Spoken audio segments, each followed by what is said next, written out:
검찰의 직접 수사권을 아예 금지를 시켰었으면 6대 범죄니 2대 범죄니 이런 논쟁 없이 아예 금지를 시켰었으면은 어떤 윤석열 검찰총장까지는 가능했을지 몰라도 윤석열 정권이 탄생하지는 않았을 거라는 생각을 하고, 허재현 기자님 잠깐 좀 나와주시겠습니까? 예. 네. 예, 고생 많으십니다. 예. 제가 오전에 그 마무리를 못한 질문 좀 드리겠습니다. 그때 검찰로부터 민주당과 공모하여 마치 조작 보도를 한 것처럼, 나중에는 진실이 아닌 걸로 다 드러났습니다만은 어떤 압수수색 영장에 보면 그렇게 기재되어 있지 않습니까? 그 날짜가 묘하게도 2023년 10월 11일입니다. 완전 뭐 조작 보도인 것처럼 이런 식으로 압수수색을 했고, 그것이 또 다른 언론에 보도되게 만들었습니다.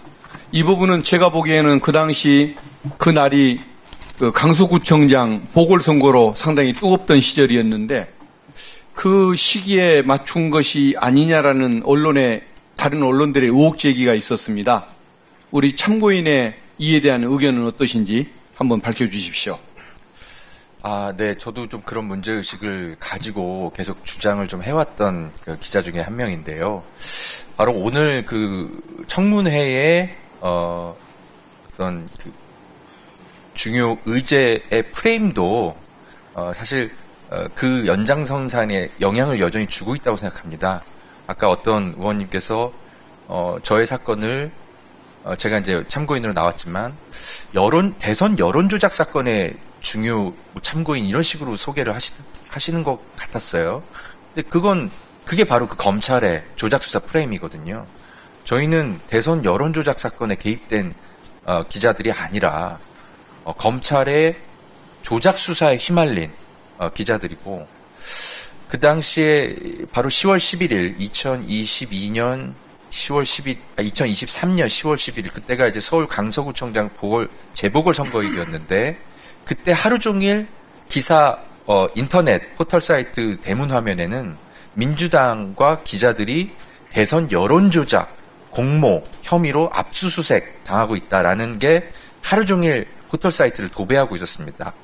강서구청장 재보궐선거일에 맞춰서 압수수색을 진행하고, 그리고 압수수색 영장이 그러한 검찰의 어떤 보수 세력의 어떤 시각이 담겨 있는 압수수색 영장의 내용을 일부러 보수 언론을 통해 유출을 하고, 그러한 것들이 선거일에 하루 종일 포털 사이트를 도배하도록 만들려고 그날 압수수색을 그렇게 영장에 허위 사실을 써서 압수수색을 진행하고 언론 플레이까지 이루어진 것이 아닌가라고 생각을 하는데, 그게 결국 오늘 공청회의 어떤 중요 증인을 설명하는 수식어의 어떤 프레임에도 영향을 여전히 주고 있다. 저는 그렇게 좀 안타깝게 보고 있습니다. 예, 알겠습니다. 예, 말씀 감사합니다. 혹시 이광철 변호사님.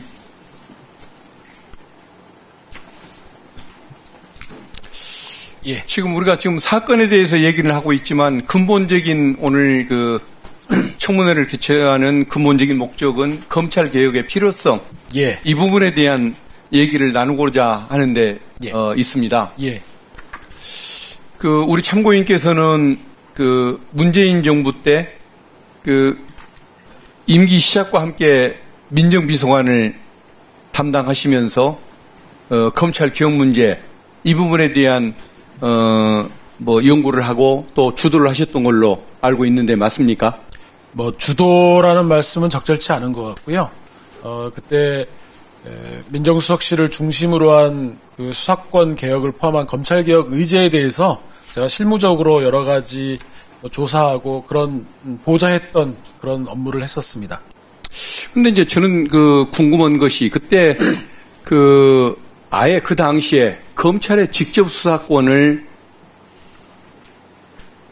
아예 금지를 시켰었으면, 6대 범죄니 2대 범죄니 이런 논쟁 없이 아예 금지를 시켰었으면은 어떤 윤석열 검찰총장까지는 가능했을지 몰라도 윤석열 정권이 탄생하지는 않았을 거라는 생각을 하고, 그리고 그 3년 동안 우리 민주진영이 겪었던 이 고통, 이것은 없었을 수도 있다라는 그러한 조금 그 마음 아픈 그 성찰 회고를 한번 가끔 해보곤 합니다. 예.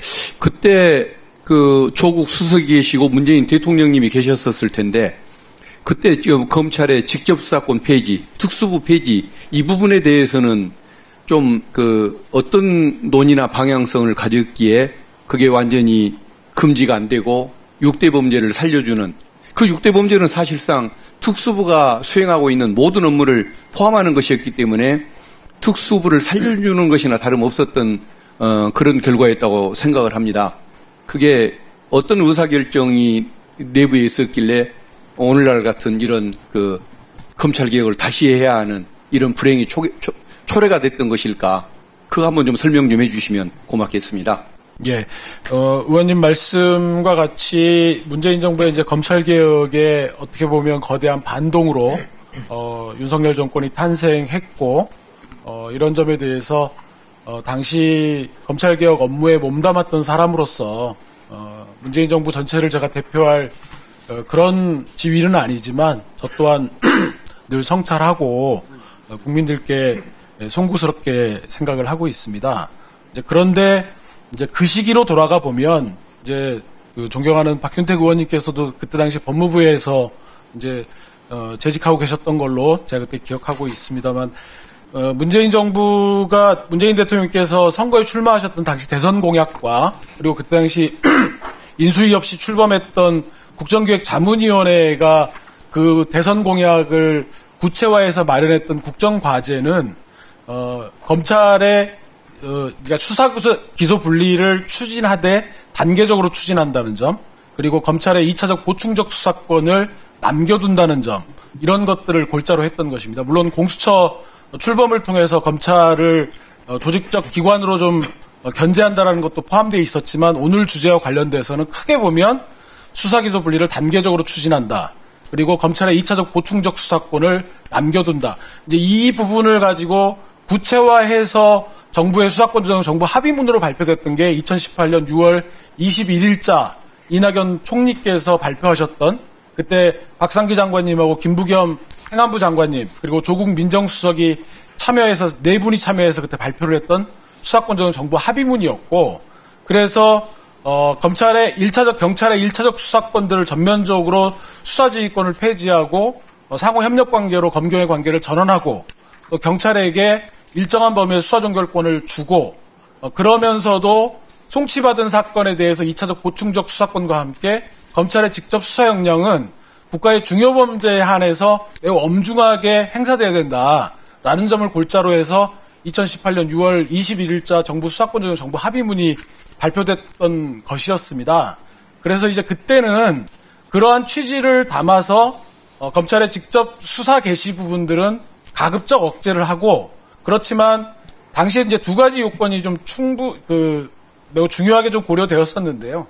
첫 번째는 검찰의 직접 수사권을 남겨두는 문제에 있어서 2017년도 국정농단에 대한 박영수 특검, 그리고 그 이후에 윤석열 당시의 수사팀장과 중앙검사장의 적폐청산 수사에 대한 국민적인 기대와 이런 부분들이 좀 그런 정책을 추진하는데 고려가 되었던 것이고, 또 두 번째로는 그것이 실체가 있든 없든, 또 국민들께서 생각하시는 바가 사실이든 아니든 간에 경찰의 직접 수사 역량에 대해서는, 혹은 검찰의 직접 수사 역량에 대해서는 국민들이 신뢰하시고, 경찰의 수사 역량은 조금 믿업지 못하게 생각하시는 것이 사실 부인하기 어려운 점이었기 때문에, 그 점을 고려해서 6대 범죄 중심으로 직접 수사를 최소화하고 대신 송치받은 사건에 대해서 검찰의 2차적 보충적 수사권은 인정해 준다라는 것이 그때 문재인 정부의 검경 수사권 조정의 핵심 골자였습니다. 예, 설명 감사합니다. 네. 우리 김정민 수사관님. 네. 사실은 제가 검찰이 야당을 상대로만 먼지털이식 수사를 하고 조작 수사, 표적 수사, 정치 사냥 수사를 한다. 그러나 대통령실, 그 당시에 대통령실을 상대로 한 수사, 여기에 대해서는 감싸기 수사, 봐주기 수사를 한다라고 비판을 검찰이 많이 받았었습니다. 지금까지. 그리고 심지어는 그 내란이 일어나고 나서 석 달이나 지난 3월 초에 심우정 전 검찰총장이 윤석열을 석방하는 법원의 결정을 그대로 받아들여서 윤석열 피고인이 거리를 활보하는 이런 사태를 맞았습니다.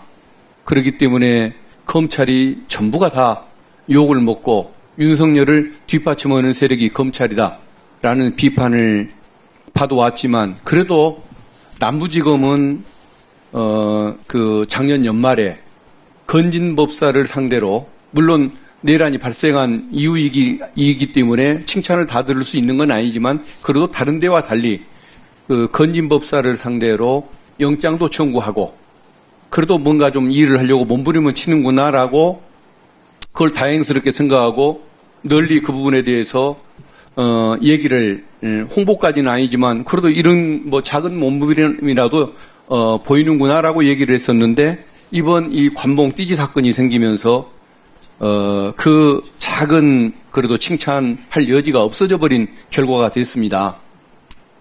그렇죠. 그래서 이 관봉 띠지 그 어떤 훼손 사건 이 부분이 지금 국민에게 지탄의 대상이 될 수밖에 없고 검찰에 대한 신뢰를 더욱 훼손시킬 수밖에 없는 이런 상황을 가져온 것 같습니다.